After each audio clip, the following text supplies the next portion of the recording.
दिल्ली के लाल किले के बिल्कुल पास हुई भीषण धमाके की घटना ने पूरे देश को हिलाकर रख दिया। सोमवार शाम करीब 6:52 पर एक चलती हुई i-20 कार में इतना जोरदार धमाका हुआ कि आसपास खड़ी कई गाड़ियां उसकी चपेट में आ गई और मंजर पल भर में ही खौफनाक हो गया।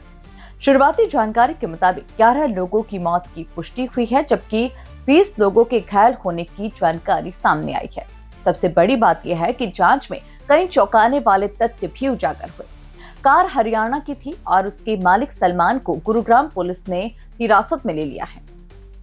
पूछताछ में पता चला कि यह कार कई हाथों में घूमकर आखिर कश्मीर के एक व्यक्ति तक पहुंची थी। ब्लास्ट की तीव्रता इतनी अधिक थी कि 4 किलोमीटर दूर तक इसकी आवाज साफ सुनाई दी। घायलों के शरीर पर पैलेट या श्रापनल के निशान न मिलना यह संकेत देता है कि विस्फोटक किसी सामान्य डिवाइस का नहीं था। क्या यह एक प्लान्ड आतंकी हमला था? क्या दिल्ली को दहलाने की एक बड़ी साजिश रची गई थी?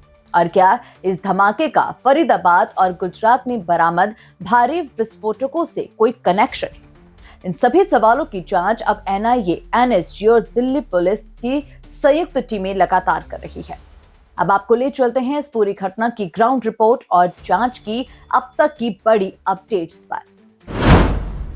सोमवार शाम लाल किले के पास सुभाष मार्ग के ट्रैफिक सिग्नल पर एक Hyundai i-20 कार चलते चलते अचानक हवा में उछल गई। चंद सेकंड में आग की लपटें उठी और पास की कई गाड़ियों में आग लग गई। देखते ही देखते पूरा इलाका अलार्मिंग जोन में बदल गया। धमाका इतना शक्तिशाली था कि कुछ शवों के शरीर के अंग अलग अलग जगहों पर मिले।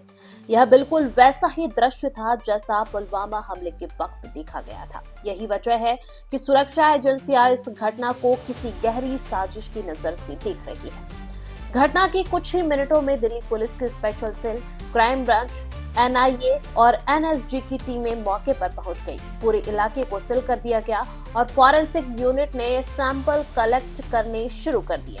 सबसे बड़ा सवाल कार की चेन लिंक से जुड़ा है।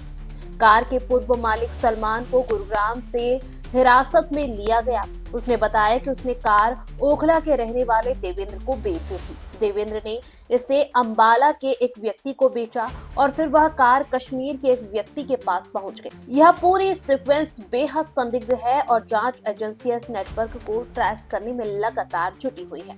फॉरेंसिक रिपोर्ट का प्रारंभिक इनपुट है कि घायलों के शरीर पर किसी तरह के पैलेट या मेटल फ्रैगमेंट नहीं मिले। पारंपरिक बम धमाके में यह सामान्यतः मिलते हैं। इसका मतलब यह तो कोई हाई इंटेंसिटी प्लास्टिक विस्फोटक इस्तेमाल किया गया है या कोई रिमोट एक्टिवेटेड डिवाइस। इन दोनों ही परिस्थितियों में आतंकवादी साजिश के संकेत और मजबूत हो जाते हैं।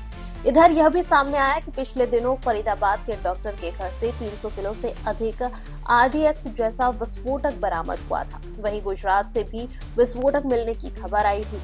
क्या देश भर में किसी बड़े नेटवर्क ने कई शहरों में हमलों की प्लानिंग की थी? क्या लाल किला ब्लास्ट उसी चेन का एक हिस्सा था? जांच में एजेंसियां अभी इस सवाल का जवाब तलाश रही है।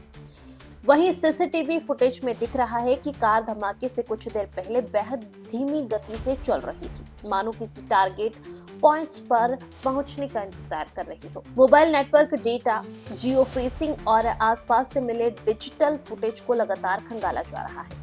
धमाके के तुरंत बाद दमकल विभाग ने करीब 7:29 पर आग पर काबू पा लिया, लेकिन तब तक कम से कम 6 कारें, 2 ई-रिक्शा और एक ऑटो पूरी तरह जल चुके थे।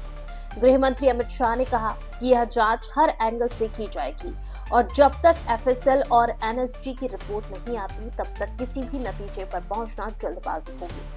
फिलहाल पूरे दिल्ली एनसीआर को अलर्ट पर रखा गया है और सीमाओं पर चेकिंग बढ़ा दी गई। यह धमाका कोई मामूली घटना नहीं है। कार की खरीद बिक्री, विस्फोटक का प्रकार और हालिया बरामद हुए विस्फोटकों से कनेक्शन, ये सभी बातें बताती है कि मामला बेहद गंभीर है। जैसे जैसे अधिकारियों की पुष्टि सामने आएगी, हम आपको सबसे पहले वही अपडेट पहुंचाएंगे। अगर आप देश दुनिया की बड़ी खबरें, ग्राउंड रिपोर्ट और इन्वेस्टिगेशन अपडेट सबसे पहले चाहते हैं तो चैनल को सब्सक्राइब करें, बेल आइकन दबाएं ताकि किसी भी बड़ी खबर का वीडियो आपसे मिस ना हो।